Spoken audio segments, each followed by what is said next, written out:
Hello everyone again. I think it's the hardest topic that I have ever had in my life to present it. And we were discussing in the program what it should be about, and I thought it will be more about barriers, not about failure. And when you are speaking in this audience, it's quite hard. So basically, it's important to mention that I'm not a physician. I'm a doctor of sociology, and it will be the psychosociological view of this point. And also, I'm a counselor on the VCT Center in Warsaw, working more than 10 years, and very often answer for the question about PrEP. I also very often inform people, would you like to have PrEP? And people answer, what is the barriers, why they don't want to take a PrEP. So this is quite some of my experience, but also my point of view. As I mentioned, foundation, what my CEO doing a lot of things. We have testing places, mobile unit, harm reduction programs, and different things. So in the beginning, I would like to mention that it will be more about barriers, medical, sociological, and try to answer about failure. And this picture, it's my own picture from salt mine from the last weekend with my kids. And it suits very perfect for this presentation, so that's the reason they're on my presentation.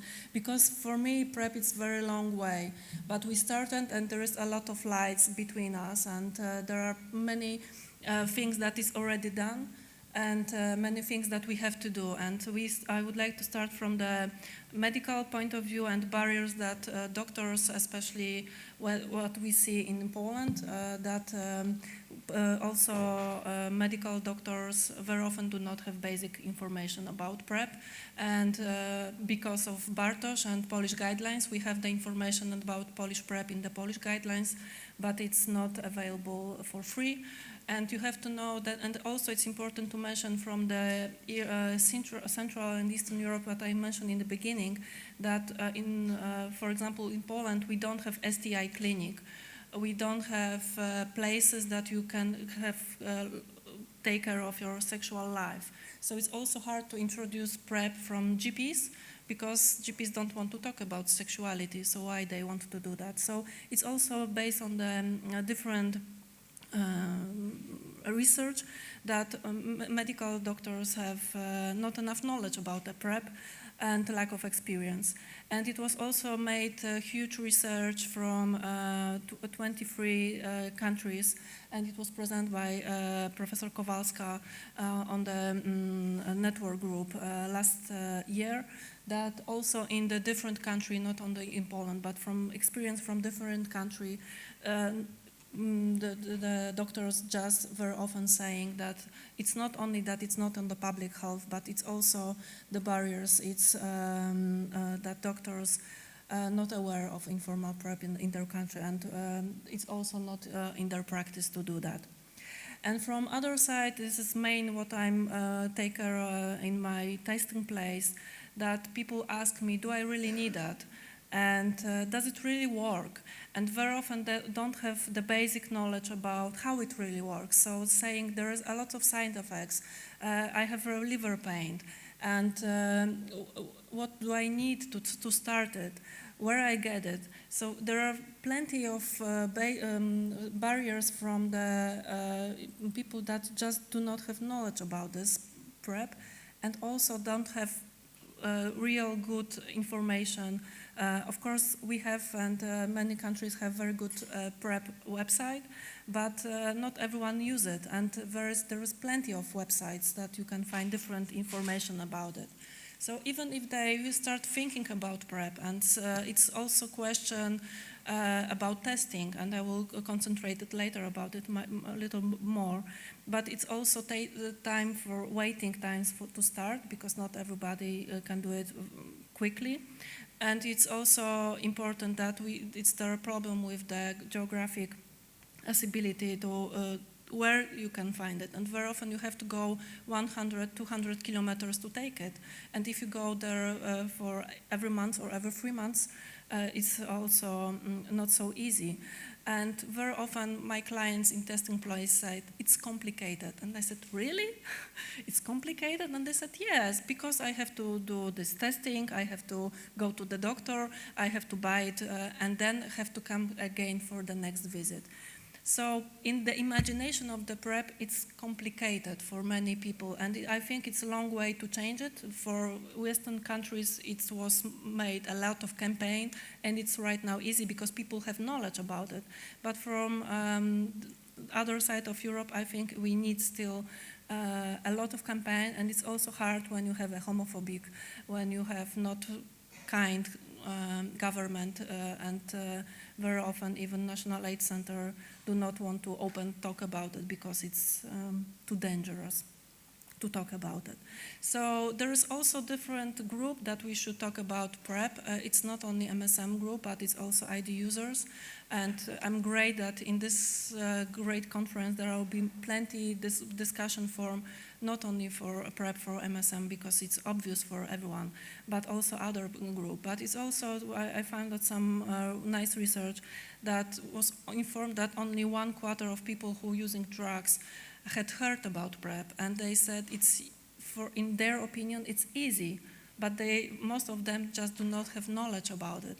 So it's also very hard work to inform and do much more campaign about PrEP in different key population group.